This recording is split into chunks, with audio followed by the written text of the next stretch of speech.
নমস্কাৰ মই নীলোৎপল বৰা আজি মই ফেসবুকত সে নো টু ওয়াৰ বুলি এটা পোষ্ট লিখিছিলো আৰু তাৰ পিছতে সকলোৱে মোক কমেন্টত গালি পাইবলৈ আৰম্ভ কৰিলে আৰু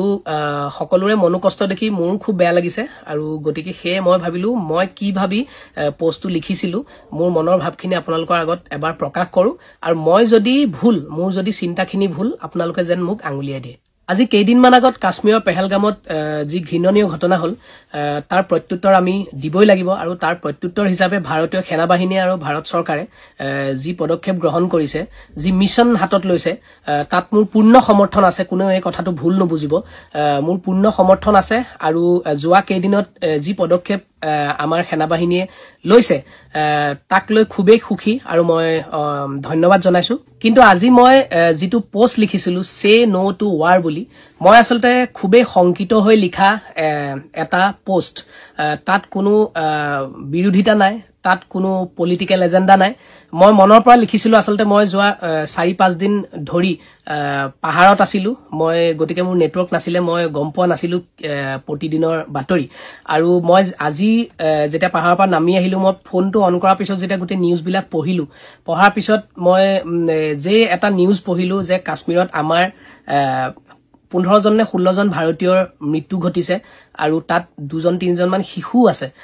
খুব বেছি বেয়া লাগিল আৰু আমাৰ নিৰি জনতা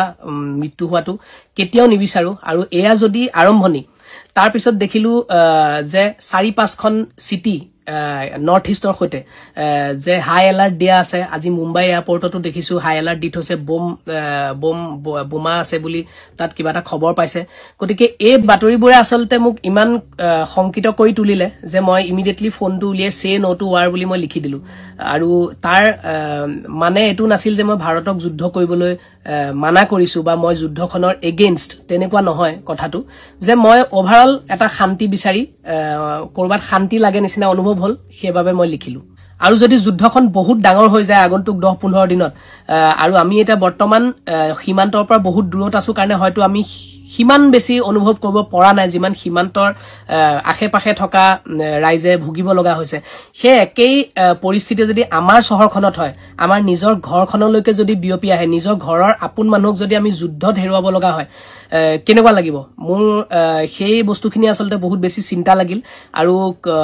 আপোনালোকে হয়তো সিনেমাত দেখিছে যে নিৰীহ লোকে সকলোতকৈ বেছি প্ৰাণ হেৰুৱাই প্ৰতিখন পৃথিৱীৰ আজিলৈকে যিমান যুদ্ধ হৈছে নিৰীহ লোকে প্ৰাণ হেৰুৱাৰ সংখ্যাই পাৰ্চেন্টেজে আটাইতকৈ বেছি আৰু যুদ্ধৰ পিছৰ যেটো অৱস্থা যুদ্ধৰ পিছৰ অৱস্থাও আপোনালোকে প্ৰত্যেককে সিনেমাত দেখিছে একদম ৰিয়েল কে দেখুৱা যায় যে কিমান ইকোনমিক ক্ৰাইসিছৰ পৰা আৰম্ভ কৰি কিমান কি বেমাৰ আজাৰৰ পৰা আৰম্ভ কৰি দেশ এখন কিমান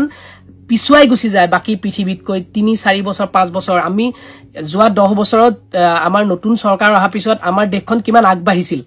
এতিয়া এই যুদ্ধখনৰ কাৰণে যদি আমি আকৌ পিছুৱাই যাব লগা হয় দেশখন কি হ'ব মোৰ আসলতে বহুত কেটা চিন্তা মনলৈ আহিল অকল এটা চিন্তা নহয় মই 1 ঘণ্টামান ভাবি মোৰ এটা সময় মোৰ ব্ৰেইনটোৱে কাম কৰা নাই তাৰ পিছত মই সে নো টু ওয়াৰ বুলি লিখি দিলো মোৰ যদি কৰবাত ভুল হল আপোনালোকে শুধৰাই দিব আৰু মোক ক্ষমা কৰি দিব যদি মই ভুল কৰিছো আৰু যদি আগন্তুক সময়ত মই কোৱা কথাখিনি যদি সকলোৱে অনুভৱ কৰে যে নীলোৎপলে ঠিকে কৈছিলে তেতিয়া মই আজি প্ৰাইভেট কৰি থোৱা পোষ্টটো মই আপোনালোকৰ মাজলৈ আকৌ উলিয়াই দিম ধন্যবাদ